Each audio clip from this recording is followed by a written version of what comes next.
Au début, il y avait une table, pas grande, mais assez grande pour asseoir tous ceux que j'appelais frères. Pas tous du même sang, mais tous du même manque, même faim, même nuit, même rage de sortir de rien. Puis quand t'as connu la dalle ensemble, tu penses que personne va voler ton pain, tu te trompes.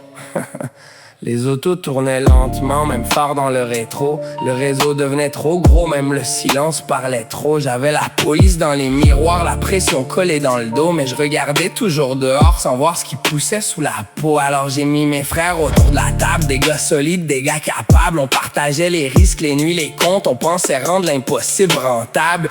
Mais l'argent fait pousser des dents dans des sourires qu'on croyait francs. Un runner touche au stock, le stock commence à toucher sa tête. Il pensait jouer avec la roche, c'est la roche qui l'a mis en dette. La cuillère devient son miroir, le fond du sac devient son ciel. Il cherche encore un peu d'espoir dans 3 poussières artificielles. Hier il courait pour le réseau, aujourd'hui le réseau court dans ses veines. On voulait nourrir toute la table commence à nourrir la peine. On avait bâti dans la faim, maintenant la faim mord dans nos mains.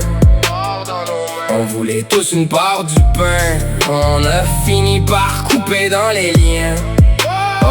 Autour de la table, y'avait mes frères, mais la table tournait comme une tornade. Plus l'argent montait dans les airs, plus les regards devenaient malades. Puis un frère se fait arrêter, une chaise devient silencieuse. Le téléphone qui sonnait sans arrêt devient soudainement une pièce creuse. Un autre descend encore plus bas que les dettes et les nuits.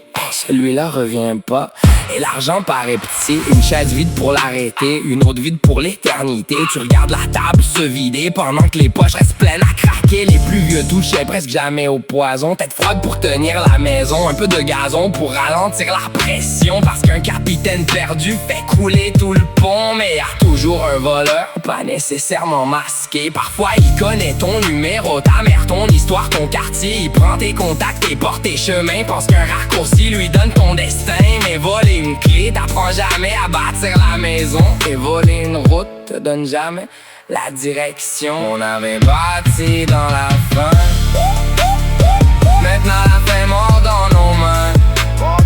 On voulait tous une part du pain, et on a fini par couper dans les liens. Et tout tourne, les autos tournent, les regards tournent, les frères tournent, les histoires tournent. La table tourne dans ma tête comme une tornade sans fenêtre. Un parle avec sa roche, un autre dort derrière des portes. Un autre est parti pour de bon, un autre fouille encore dans mes contacts. Puis moi je protège encore des couleurs. Je t'écris un nom dehors, pendant que ma vraie famille attend juste que je revienne vivant. Je pensais protéger mes couleurs, j'ai décoloré ma vie. Je pensais protéger mon respect, j'ai fini prisonnier de son prix. La rue avait ses mauvaises lois, des lois écrites dans les regards. Quand t'es rendu à lever la main sur quelqu'un qui hier t'appelait frère, y a plus grand chose de glorieux dans l'histoire. Des coups pour faire un nom, des blessures pour protéger un décor. Mais plus tu frappes pour être respecté, plus tu comprends que le respect est mort. Même ton meilleur ami peut commencer à compter ton assiette. Ta réussite lui donne faim, ta confiance devient sa tête.